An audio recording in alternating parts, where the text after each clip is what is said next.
계약서에 도장을 찍으려던 순간 손이 떨렸습니다. 퇴직금 전부를 쏟아붓고 대출까지 받아 마련한 7억 원이었습니다. 부동산 중개사는 재촉했습니다. 지금 아니면 더 오를 거라고, 다른 사람도 보러 온다고 말했습니다. 하지만 마음 한구석이 불안했습니다. 정말 이 선택이 옳은 걸까? 60살에 이런 큰 빚을 지는 게 맞는 걸까? 그분은 결국 도장을 찍었고 6개월 후 같은 아파트가 5억 원대에 거래되는 것을 보며 밤마다 잠을 이루지 못했습니다. 이것은 지난해 실제로 있었던 일입니다. 그리고 지금 이 순간에도 수많은 중장년층 분들이 똑같은 고민을 하고 계십니다. 지금 집을 사도 될까? 기다려야 할까? 이 질문에 대한 답을 찾기 위해 오늘 이 영상을 준비했습니다. 먼저 과거를 돌아봐야 합니다. 지난 40년 동안 대한민국에서 부동산은 절대 지지 않는 투자였습니다. 집값은 늘 올랐습니다. 일시적인 하락은 있었지만 길게 보면 항상 상승했습니다. 그래서 우리 세대는 배웠습니다. 집은 무조건 사야 한다고, 빚을 내서라도 일찍 사는 게 이익이라고 말입니다. 실제로 80년대에 강남 아파트를 산 사람들은 100배 이상의 수익을 받습니다. 90년대 분당 신도시를 분양받은 사람들도 큰 돈을 벌었습니다. 2000년대 초반 판교를 산 사람들 역시 마찬가지였습니다. 이런 성공 사례들이 우리 머릿속에 각인되어 있습니다. 그래서 많은 분들이 지금도 믿고 계십니다. 집값은 떨어져도 다시 오른다고, 지금 사두면 나중에 이익이라고 말입니다. 하지만 정말 그럴까요? 이번에도 과거와 같을까요? 한 지인의 이야기를 해보겠습니다. 이분은 3년 전 은퇴를 앞두고 있었습니다. 오랫동안 살던 집을 팔고 더 큰 신도시 아파트로 이사를 결심했습니다. 자녀들도 독립했고 부부만 살 집이 필요했습니다. 하지만 노후 생활도 생각해야 했습니다. 좋은 병원이 가까이 있고 교통이 편리한 곳을 원했습니다. 마침 신도시에 새 아파트 분양이 나왔습니다. 입지도 좋고 미래 가치도 높아 보였습니다. 분양가는 6억 원이었습니다. 기존 집을 팔면 4억 원 정도 나올 것 같았고 나머지는 대출을 받기로 했습니다. 주변 사람들도 추천했습니다. 그 지역은 개발 호재가 많다고, 입주할 때쯤이면 10억 원은 될 거라고 말했습니다. 분양 계약을 하고 3년을 기다렸습니다. 중도금을 넣으며 기대에 부풀었습니다. 그런데 입주가 다가오자 이상한 소문들이 들렸습니다. 같은 단지 미분양 물량이 많다는 것이었습니다. 주변 단지들도 입주 물량이 쏟아진다는 이야기였습니다. 입주일이 다가왔습니다. 실거래가를 확인했습니다. 충격이었습니다. 같은 단지가 5억 원대 후반에 거래되고 있었습니다. 분양가보다 맞았습니다.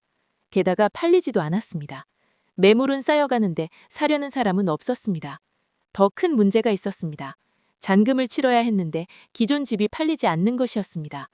2년 전만 해도 5억 원에 팔릴 거라 생각했는데 지금은 4억 원을 불러도 반응이 없었습니다. 결국 3억 5천만 원에 급매로 내놓을 수밖에 없었습니다.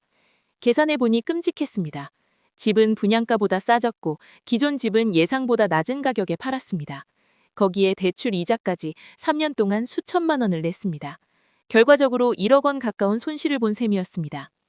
그분은 후회했습니다. 왜 그때 조급하게 계약했을까? 좀 더 신중하게 생각할 걸 말입니다. 하지만 이미 늦었습니다. 계약은 취소할 수 없었고 입주는 해야 했습니다. 노후 자금으로 모아둔 돈이 순식간에 사라졌습니다. 이런 일이 왜 벌어진 걸까요? 과거의 공식이 더 이상 통하지 않기 때문입니다.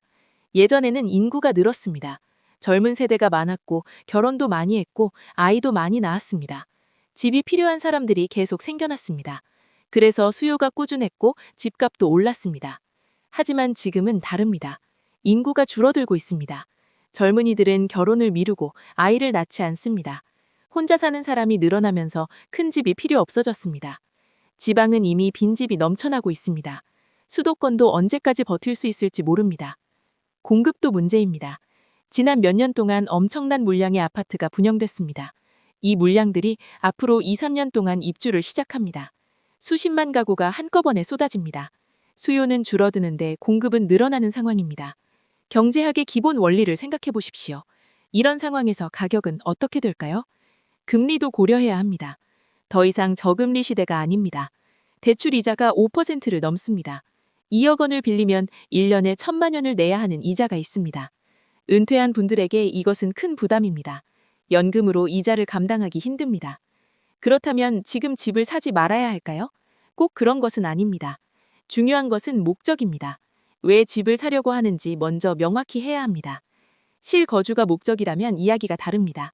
살 곳이 필요해서, 가족과 함께 지낼 공간이 필요해서 집을 산다면 가격 변동은 크게 문제가 되지 않습니다. 집값이 오르든 떨어지든 살아야 할 집이 있다는 것 자체가 가치이기 때문입니다. 하지만 투자 목적이라면 신중해야 합니다. 특히 은퇴를 앞두거나 은퇴한 분들이 노후 자금을 쏟아붓는 것은 위험합니다. 과거처럼 집값이 무조건 오른다는 보장이 없습니다. 오히려 떨어질 가능성이 더 큽니다. 지역도 중요합니다. 모든 지역이 똑같지 않습니다. 서울 핵심 지역은 여전히 견고합니다. 수요가 있고 희소성이 있기 때문입니다. 하지만 외곽으로 나갈수록, 신도시로 갈수록 불확실성이 커집니다. 입주 물량이 많은 곳은 특히 조심해야 합니다. 타이밍도 고민해야 합니다. 지금 당장 사야 할 이유가 있는지 생각해 보십시오. 혹시 주변 사람들이 산다고 해서 놓치면 안 될 것 같아서 조급해하는 것은 아닌지 스스로에게 물어보십시오. 부동산은 조급함이 가장 위험합니다. 재정 상태도 냉정하게 따져야 합니다. 대출을 받는다면 얼마나 받을 것인지, 이자는 감당할 수 있는지, 집값이 떨어지면 어떻게 할지를 시뮬레이션 해봐야 합니다. 최악의 상황을 대비하는 것이 현명합니다. 한 가지 더 생각해야 할 것이 있습니다. 집을 샀을 때의 유지비입니다. 관리비, 재산세, 수리비 등이 만만치 않습니다. 큰 평수일수록 부담이 커집니다. 은퇴 후 연금으로 이런 비용을 감당할 수 있는지 계산해 봐야 합니다. 결국 답은 간단합니다. 신중하게, 냉정하게, 객관적으로 판단하는 것입니다. 과거의 경험에 의존하지 말고 지금의 현실을 직시해야 합니다. 주변의 말에 휩쓸리지 말고 내 상황에 맞는 결정을 해야 합니다. 전문가의 조언도 필요합니다. 하지만 전문가도 완벽하지 않습니다. 결국 책임은 본인이 져야 합니다. 그러니 여러 의견을 듣고 최종 판단은 스스로 해야 합니다.